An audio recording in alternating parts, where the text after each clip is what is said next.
The Mother Trilogy is a series of games created by Shigesato Itoi in Japan. These 3 games have a fascinating history and huge fan base, which inspired me to make this video. Let's start with the first game. Mother is an RPG, or role-playing game, made in 1989 and released for the Famicom in Japan only. Unlike most RPGs at the time, this game takes place in modern-day America. RPGs typically take place in medieval times, and I guess even back then it was a cliche. The protagonists in these games are all kids, another factor that separated the game from other RPGs. For fear of spoilers, I will avoid talking too deeply about the story, but in a nutshell, the main character is Ninten, probably a reference to Nintendo, who has psychic powers and must investigate strange happenings in his world. The battle system is your standard turn-based combat, which is the staple for most RPGs. When you start the game, a story is told to you in text, which is very mysterious, and you don't understand why until the end. Once you're able to play, right off the bat, you'll recognize that this game doesn't take itself too seriously. Yet another factor that separates itself from most RPGs, which are usually dark, dramatic, and serious. Your character is in his room and you're free to explore. When you try to leave the room, a lamp attacks you. You are forced to fight a lamp. Ridiculous, I know, but it establishes the lighthearted tone and is an introduction to the barrage of crazy enemies you will face while playing the game. A few include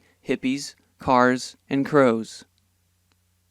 Moving on, Itoi titled the game Mother after the John Lennon song of the same name, which made him cry. Also, he wanted a title that was less video gamey, so he settled on this title. The places you visit and music you hear in the game feature many references to American culture. Some of the songs even take samples from other music. The music is composed by Keiichi Suzuki and Hirokazu Tanaka. The music gets a lot of praise from the fan base and is most likely one of the first things you'll hear about the trilogy. So I mentioned earlier that this game is a Japan exclusive, but there are a couple English translations floating around the internet. After the popularity of the game in Japan, Nintendo of America decided to create an official English translation of the game. Phil Sandhop was hired to translate the game, and he did, but the translation was never released. While they were translating the game, news about the Super Nintendo, known as the Super Famicom in Japan, was spreading like wildfire. With the SNES nearing release, Nintendo figured that instead of focusing on releasing a game on an older system, they should focus more on marketing and production of games on the newer, upcoming console. Plans for the Mother translation included the game coming with a strategy guide and poster and changing the title to Earthbound, 2 words. There were even screenshots of the game with the new title in Nintendo Power magazine. This did not happen, and instead, these plans shifted to Mother 2, which saw an official release in North America. Not very many cartridges had the official translation of Mother, but nevertheless, years later, some fans found a couple cartridges and the ROM data was leaked on the internet. A group calling themselves Demiforce tweaked the ROM data a bit and released the game online. Phil Sandhop confirmed that this leaked game was his translation, and the title screen even had the title Earthbound, 2 words. Demiforce added a subtitle so fans can distinguish the game from its sequel, also called Earthbound, but as 1 word. The new title is known as Earthbound Zero. Ever since then, American Mother fans finally had the chance to play the game. It gets some praise, but overall it is the black sheep of the trilogy. The game features random encounters which proved unpopular by some of the fans. This means that you'll never know when you'll have to fight an enemy. You won't have to face enemies in the towns, but outside the towns, you could be walking around and all of a sudden have to fight an enemy. There's no way of predicting when this will happen. Random encounters is a mechanic that is featured in many RPGs, especially at the time of this game's release. Also, the game almost required grinding, or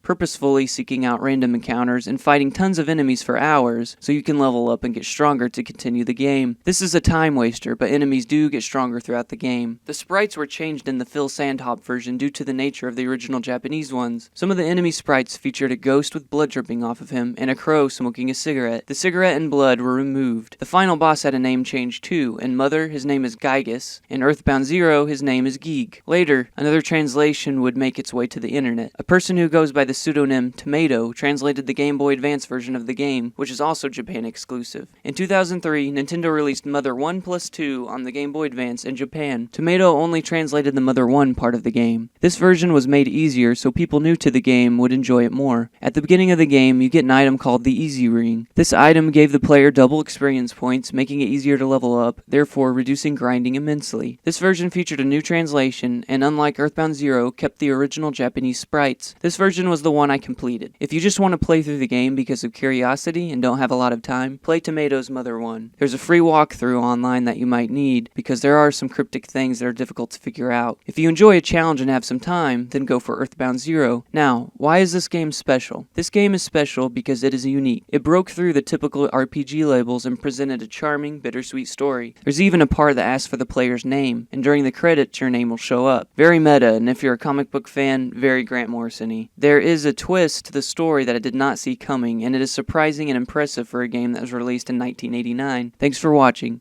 The next part will be all about Mother 2.